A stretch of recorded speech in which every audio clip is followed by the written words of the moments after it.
Bonjour et bienvenue chez Saint-Cyr Automobile. Aujourd'hui, je vous explique comment fonctionne un autoradio donc GPS sur une Renault Mégane 3 avec ce type d'autoradio.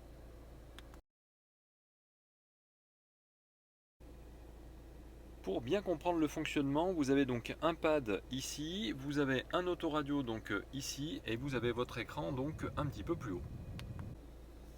Sur ce pad, vous avez donc deux onglets ici, en haut à gauche et à droite, qui vous permettront donc de sélectionner sur votre écran un bouton back. Ici, vous avez donc une molette qui vous permet donc d'aller en bas, en haut, à gauche, à droite et de tourner sur elle-même. Vous avez ensuite ici donc un bouton repeat et mute, donc ça c'est pour la radio, pour pouvoir donc répéter les musiques ou carrément donc couper le son. Ici vous avez Light Dark donc qui permet en fait lorsque vous appuyez sur ce bouton d'avoir à l'écran la luminosité en fait de votre écran. Donc là c'est 80% et si vous voulez donc modifier la luminosité, il vous suffit d'utiliser le joystick et de tourner donc la molette donc sur la droite ou sur la gauche et donc là vous allez pouvoir donc baisser l'intensité de la luminosité. Et enfin, donc, si vous baissez donc, de un cran ou deux crans, vous allez passer donc, de l'étape luminosité couleur nocturne à basculement automatique diurne nocturne. Pour cela, vous utilisez donc le joystick, vous baissez ou vous montez donc avec le joystick qui est ici pour passer d'un état à l'autre.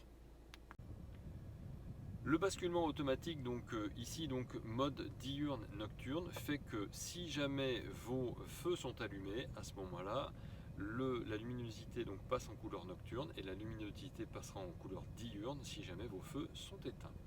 Et enfin, vous avez donc le petit onglet ici, donc terminé, qui correspond à l'onglet qui est ici sur votre pad. Et donc lorsque vous appuyez sur le bouton qui est ici, ça permet de valider le terminé et du coup vous changez de masque. Sur le pad vous avez aussi donc la map donc 2D 3D, donc c'est pour passer d'une 3 dimensions à une 2 dimensions au niveau du GPS.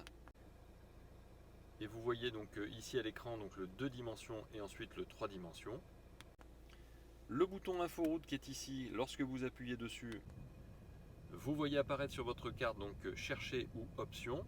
Donc lorsque vous voulez aller sur option, vous cliquez donc sur cet onglet ici. Et quand vous cliquez donc sur cet onglet, vous avez donc accès au trafic, aux points d'intérêt, aux favoris, aux images. Et donc vous pouvez aller donc sur avancer avec le bouton qui est ici. Et vous demandez à votre carte d'afficher les noms, les marqueurs et les coordonnées. Une fois que vous avez terminé, donc vous appuyez donc sur le bouton terminer, donc en haut à droite de votre pad, et terminer aussi de ce côté-là. Donc ça vous permettra d'afficher à votre écran tous les POI. Les POI par exemple, c'est les parkings, les supermarchés, les points d'intérêt en fait, hein, tout simplement. Et enfin donc vous avez ici un bouton menu qui lui vous permettra d'aller donc sur le menu principal.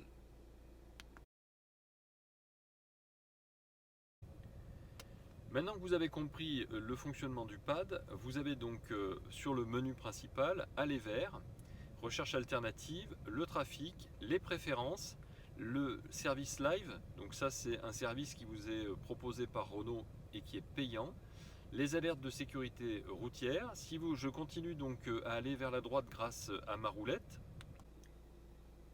là je tourne vers la droite et là je tourne vers la gauche en fonction de là où je veux aller. Je peux ajouter des favoris, je peux retirer la carte SD de la cartographie, je peux faire une correction de la carte, lire les galeries photos, vous voyez, préparer un parcours ou revenir au menu principal. Allez, je vous montre comment on fait déjà pour utiliser le GPS. Alors, pour le GPS, vous cliquez sur Aller à. Une fois que vous avez cliqué dessus, vous avez donc ici la possibilité de saisir une adresse. Vous pouvez aller ici pour choisir dans les destinations récentes ou vous choisissez un point d'intérêt. Donc comme je vous le disais tout à l'heure, le point d'intérêt, on va commencer par ça, c'est si par exemple vous cherchez un point d'intérêt à proximité de votre emplacement. Alors le point d'intérêt par exemple à proximité, allez, vous voulez chercher quoi? Un parking par exemple. Alors si vous voulez chercher un parking, vous recherchez soit par catégorie, soit vous avez déjà le POI qui est marqué ici. Alors on va chercher par catégorie. Catégorie, vous avez ici donc toutes les catégories qui sont possibles et imaginables. Donc si vous cherchez un parking, eh bien vous allez donc jusqu'en bas, jusqu'à la lettre P. Et là vous avez donc les parkings. Vous cliquez dessus et il vous propose par exemple un parking à 4,2 km d'ici, le parking de Géant. Lorsque vous cliquez dessus, il vous emmène directement à ce parking. Il vous suffira de cliquer sur sélectionner pour valider cette demande. Moi j'appuie sur le bouton back pour revenir donc en arrière. Le bouton back, c'est le bouton qui est en haut ici. Et je reviens donc à l'écran pour saisir une adresse. Donc je retourne sur le adresse, ici, je clique dessus, je peux saisir la ville et la rue, ou alors je choisis de saisir le code postal. Je choisis un centre-ville ou un croisement. Je connais l'adresse, je sais que je veux aller par exemple à Annonay. Je vais cliquer sur A. Ensuite, je vais aller chercher les autres lettres donc, sur le pavé numérique. Ce clavier-là, voyez, va me laisser en fait apparaître que les lettres qui sont disponibles.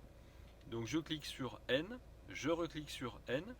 Et de toute façon, vous avez une petite liste ici qui vous permet de choisir votre destination parmi toutes celles qu'il peut vous proposer. Donc là, ici, il va me proposer, je clique dessus pour valider, donc il va me proposer Annonay. Je descends jusqu'à trouver donc Annonay. Donc ça, c'est toutes les villes qui commencent par les lettres que j'ai saisies donc sur le clavier. Si vous ne voulez pas aller dans la liste qui est ici, vous avez aussi les propositions qui sont ici au départ. Il vous suffira donc de mettre votre curseur jusque Annonay par exemple. Là vous l'avez mis donc en noir, toujours grâce au pad. Vous cliquez dessus ou alors vous cliquez sur terminer. Ensuite, si vous voulez aller rue chemin de Chargevin ou rue Pierre de Coubertin, vous ne tapez pas l'adresse complète, vous allez de la même manière choisir donc la lettre P comme Pierre, justement. Vous allez aller sur le I, voilà, et le E. Et là, il va vous faire une proposition sur Pierre de Coubertin. On va aller donc jusqu'ici avec le pad. Je remonte, je clique, et là donc vous allez voir apparaître donc la rue Pierre de Coubertin, puisqu'il me propose donc toutes les rues qui correspondent à ce que j'ai commencé à écrire. Vous descendez et vous allez donc jusqu'à Pierre de Coubertin. Vous cliquez dessus et soit vous mettez un numéro, soit vous allez sur terminer, toujours avec le pad, soit vous descendez jusqu'à terminer, soit vous appuyez simplement donc sur le raccourci qui se trouve sur le pad. Donc j'appuie donc sur le bouton raccourci, je fais terminer aussi parce que je veux aller n'importe où donc puisque j'ai pas le numéro par exemple de cette adresse. Et donc le calcul se fait automatiquement. Et désormais donc je peux aller donc à droite dans terminer ou je peux aller à gauche dans détail. Si je vais à gauche dans détail, je vais donc demander sous forme de texte, sous forme d'image, la carte et les parcours, afficher donc la démonstration du parcours, vous voyez, afficher le trafic sur le parcours. Donc ça c'est les possibilités. J'ai recherché donc les recherches alternatives, toujours en bas à droite, en bas à gauche pardon. Et donc je peux éviter les barrages, passer par une autre étape ou recalculer le parcours, éviter une partie du parcours, réduire les retards. Voilà, vous avez tout un tas d'alternatives qui vous permettent de gagner du temps. Mais une fois que vous avez choisi donc votre destination, il vous suffira en fait de valider. Et donc lorsque vous cliquez sur terminer, le parcours donc se calcule. Vous savez qu'il vous reste donc 55 mètres ici à faire avant de tourner à droite. Il vous reste 7,6 km avant d'arriver. Vous avez 12 minutes de transport. Vous arrivez à 10h41 parce qu'il est 10h28 donc en haut. Et donc vous suivez les instructions de la carte. Si jamais vous voulez monter le volume de votre cartographie, sachez que la petite astuce, c'est que pendant qu'il est en train de vous parler, c'est-à-dire qu'il est en train de vous dire vous tournez ou attention au rond-point, etc., vous pouvez augmenter le volume de votre autoradio, et au moment où vous augmentez le volume de l'autoradio, donc avec le bouton qui est ici, au moment où la cartographie vous parle, ça augmentera le volume de la cartographie. Si désormais vous souhaitez supprimer donc ce parcours, eh bien vous allez cliquer donc sur le pad. Donc vous cliquez là-dessus, et lorsque vous cliquez là-dessus, ce masque va s'ouvrir et vous avez donc arrêté le guidage. Donc vous cliquez dessus, vous allez vous positionner dessus, et donc vous cliquez arrêter guidage. Voulez-vous arrêter le guidage? Il vous demande une confirmation, vous validez avec oui.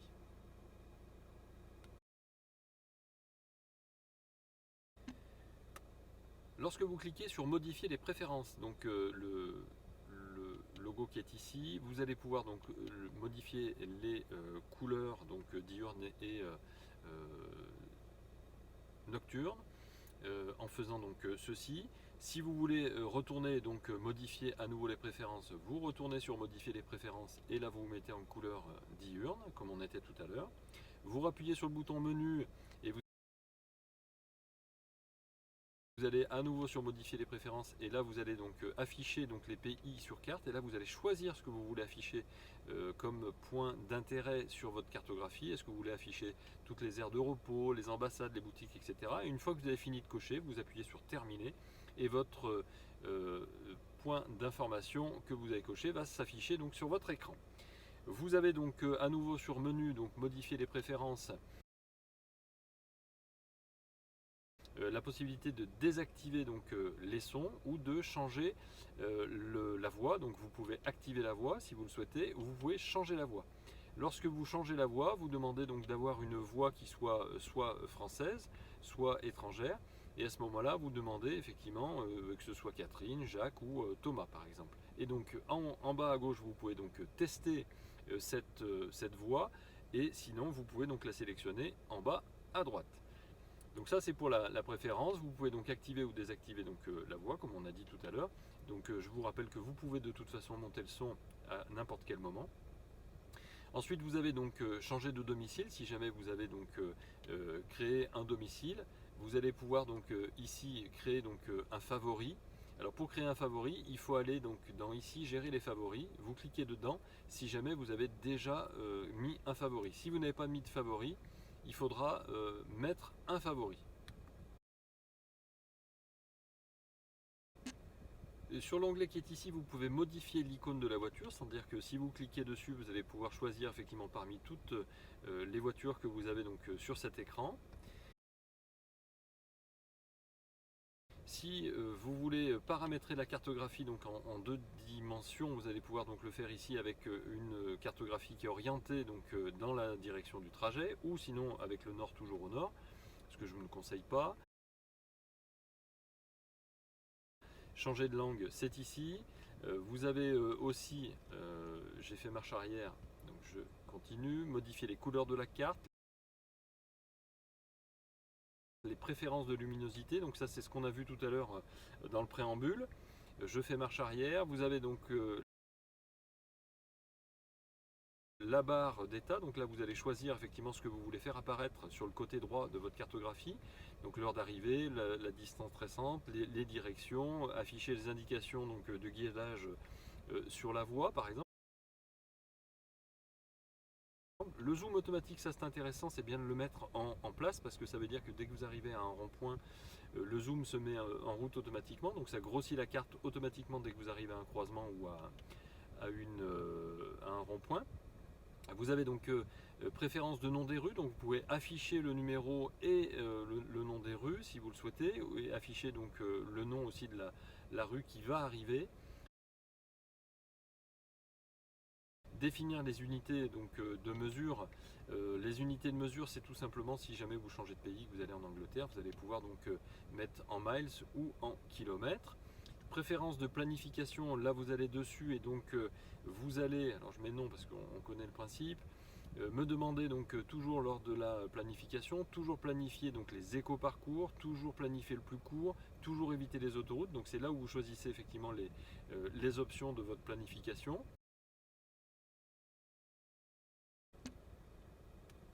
afficher les images de voie. Lorsque c'est coché, vous avez votre GPS qui va vous mettre une image en fait de la voie qu'il faut prendre lorsque vous devez sortir de l'autoroute, par exemple.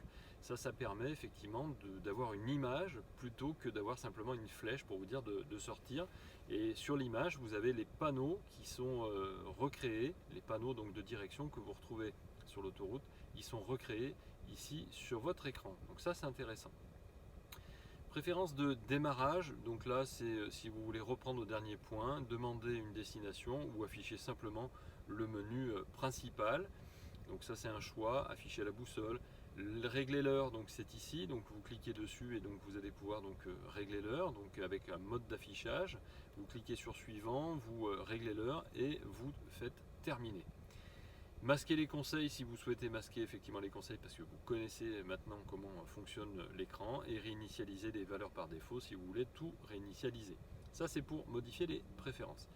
Lorsque vous êtes dans alerte de sécurité routière, ici vous pouvez donc signaler donc une zone de danger.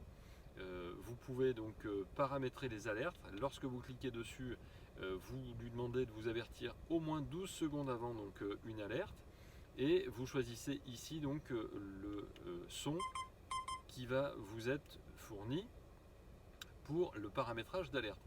On peut désactiver les alertes ou les activer, voyez, en cliquant toujours avec le pad. Désactiver donc le bouton de rapport si vous le souhaitez aussi. Vous avez donc ensuite exploré donc la carte. Ajouter un favori, donc ajouter un favori, donc on en parlait tout à l'heure, donc si vous cliquez dessus, vous allez pouvoir ajouter une adresse.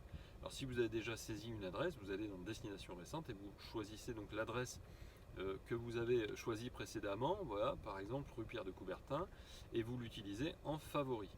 Donc il vous suffira de cliquer dessus et ça se mettra automatiquement. Ensuite, vous avez donc ici retiré la carte, puisque vous pouvez enlever la cartographie donc GPS, et il est mieux, il est recommandé en fait de cliquer sur retirer la carte. Bon, correction de carte, ça ne sert pas à grand chose. Préparer un parcours, éventuellement, voilà. Je crois qu'on a fait l'essentiel avec ces fonctions-là. Maintenant, je vais passer à la radio. La radio, donc vous avez donc le bouton on/off qui est ici, donc pour pouvoir mettre en route votre radio, et vous avez donc le volume sonore qui est ici. Ici, vous avez le bouton radio. Lorsque vous cliquez donc sur radio, votre radio s'affiche donc à l'écran. Si vous rappuyez à nouveau sur le bouton radio une deuxième fois ou une troisième fois, vous allez passer donc de longues ondes à FM1, FM2. Une fois que vous avez fait ça, vous allez pouvoir donc changer les fréquences de station. Pour cela, vous allez utiliser donc les boutons qui sont ici, et à chaque fois que vous allez appuyer sur le bouton, vous aurez donc les stations donc, qui vont se changer de 5 en 5, c'est-à-dire que vous passez donc en mode manuel. Et si vous utilisez le bouton qui est ici, vous allez pouvoir donc passer à droite ou à gauche d'une radio qui a été déjà présélectionnée précédemment. Donc là vous passez, vous voyez, de RTL à RMC par exemple. Donc là ce sont donc les stations qui sont ici. Vous pouvez le faire aussi avec la commande au volant qui se trouve derrière le volant avec la petite roulette donc, qui se trouve ici. Maintenant, si vous voulez mémoriser donc une station en particulier, vous choisissez donc la station que vous souhaitez mémoriser. Vous souhaitez mémoriser Fun par exemple en numéro 1. Vous vous êtes positionné donc sur l'écran sur Fun et vous appuyez donc maintenant sur 1 et vous laissez le doigt appuyé dessus. Quand vous entendez le bip, ça veut dire que c'est mémorisé. Vous faites la même chose pour les autres boutons. Maintenant, on peut passer donc aux médias. Lorsque vous appuyez sur le bouton média, vous basculez du CD jusqu'au Bluetooth, jusqu'aux appareils donc en USB. Lorsque vous avez mis une clé USB, et bien de la même manière que vous utilisiez tout à l'heure le petit bouton sur l'autoradio pour basculer d'une radio à une autre, le bouton donc, qui est ici, à ce moment-là, vous basculez donc dans toutes les pistes que vous avez sur votre clé USB, en allant donc choisir donc ce que vous souhaitez, et vous validez simplement en appuyant sur le bouton, et du coup ça lance la musique tout simplement. Et si vous voulez revenir donc au mode radio, vous utilisez le bouton radio. Si vous voulez changer de média et que vous voulez passer donc en mode Bluetooth ou en mode donc CD, vous appuyez sur le bouton média.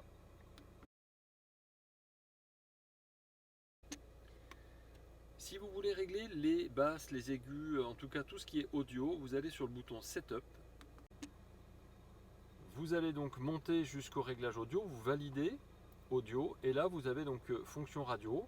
Ici vous allez pouvoir donc demander de mettre à jour la liste des radios, c'est-à-dire qu'en cliquant sur mise à jour de la liste FM, vous demandez à votre voiture de capter toutes les radios là où vous vous trouvez et donc de les restituer à l'écran. Ça c'est la mise à jour de la liste radio. Vous lui demandez aussi de faire apparaître ou pas dans les sources le longues ondes et moyennes ondes.